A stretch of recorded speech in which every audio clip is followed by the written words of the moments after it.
മറ്റു വിദേശ രാജ്യങ്ങളെ അപേക്ഷിച്ച് പ്രകൃതി ദുരന്തങ്ങളുടെ കാര്യത്തിൽ കാനഡ വളരെ സേഫായ രാജ്യമെന്നു തന്നെ പറയാം.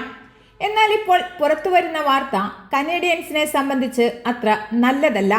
കാനഡയുടെ വടക്കൻ അതിർത്തിക്കടിയിൽ വൻ ഭൂകമ്പ സാധ്യതയുണ്ടെന്നാണ് ഭൗമശാസ്ത്ര പഠനം കണ്ടെത്തിയിരിക്കുന്നത്. യുക്കോണിലും വടക്കു പടിഞ്ഞാറൻ കാനഡയിലും 1000 കിലോമീറ്ററിലധികം വ്യാപിച്ചു കിടക്കുന്ന ടിൻഡിന ഫോൾട്ട് വളരെ കാലമായി നിഷ്ക്രിയമാണെന്ന് കരുതപ്പെട്ടിരുന്നു. എന്നാൽ അത് സജീവമായിരിക്കുന്നു.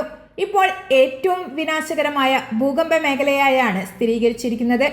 വിക്ടോറിയ സർവകലാശാല, geological survey of Canada, Alberta സർവകലാശാല എന്നിവിടങ്ങളിലെ ശാസ്ത്രജ്ഞർ ഈ ഫോൾട്ട് 7.5 അല്ലെങ്കിൽ അതിൽ കൂടുതൽ തീവ്രതയുള്ള ഒരു വലിയ ഭൂകമ്പത്തിന് വഴിവെക്കുന്ന ശക്തമായ തെളിവുകളാണ് കണ്ടെത്തിയിരിക്കുന്നത്.